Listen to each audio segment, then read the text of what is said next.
السلام علیکم ورحمۃ اللہ وبرکاتہ۔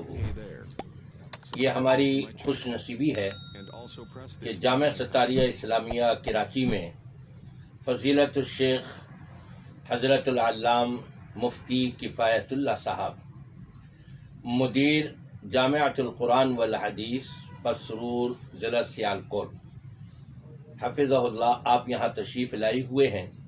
اللہ آپ کو جزائے خیر عطا فرمائے۔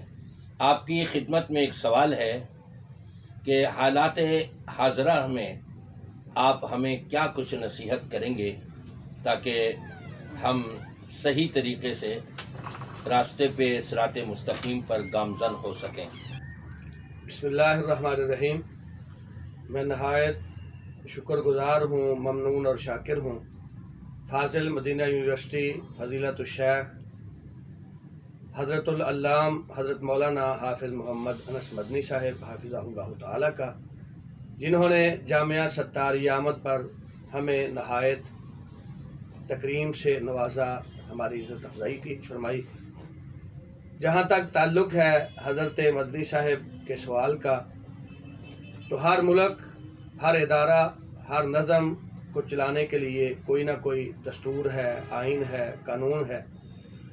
ہمارے ملک میں جو مسائل ہیں قتل و غارت کے، کشت و خون کے، لڑائی جھگڑے اور بہت زیادہ رازدانی، ڈکیتیاں اور دیگر مذہبی انتشار اور منافرت کے حوالہ سے، میں سمجھتا ہوں سب سے پہلے تو ہمارے مسائل کے حل میں جو بنیادی چیز ہے، اللہ سبحانہ و تعالیٰ نے جو دستور آسمان سے نازل کیا ہے، اتبعوا ما انزل الیکم من ربکم ولا تتبعوا من دونہ اولیاء، اللہ تعالیٰ نے آسمان سے جو وحی کا نزول فرمایا ہے، کتاب خدا قرآن مجید ہے، سرور کائنات علیہ الصلوۃ والسلام کی احادیث مبارکہ ہیں، دین اسلام ہے، شریعت مطہرہ ہے، اسلام کا نفاذ ہمارے مسائل کا حل ہے۔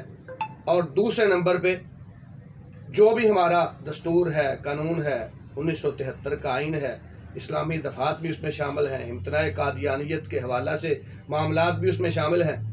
جو بھی ہمارا دستور ہے، آئین ہے، اس قانون کی عمل داری کی جائے، اس کو کما حقہ نافذ کیا جائے۔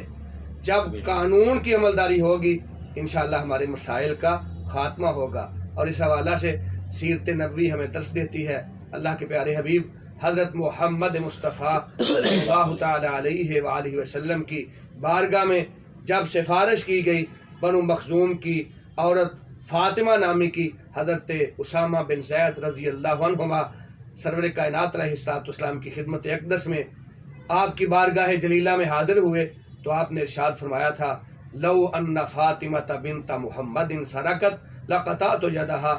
یہ قانون کی عمل داری ہوگی، ہمارے مسائل کا حل ہوگا۔ اللہ سبحانہ و تعالیٰ ملک پاکستان وطن عزیز کی جغرافیائی حدود اور اللہ تعالیٰ ملک پاکستان کی ہر حوالہ سے خیر فرمائے اور ملک پاکستان کو امن کا گہوارہ بنائے۔ بہت شکریہ۔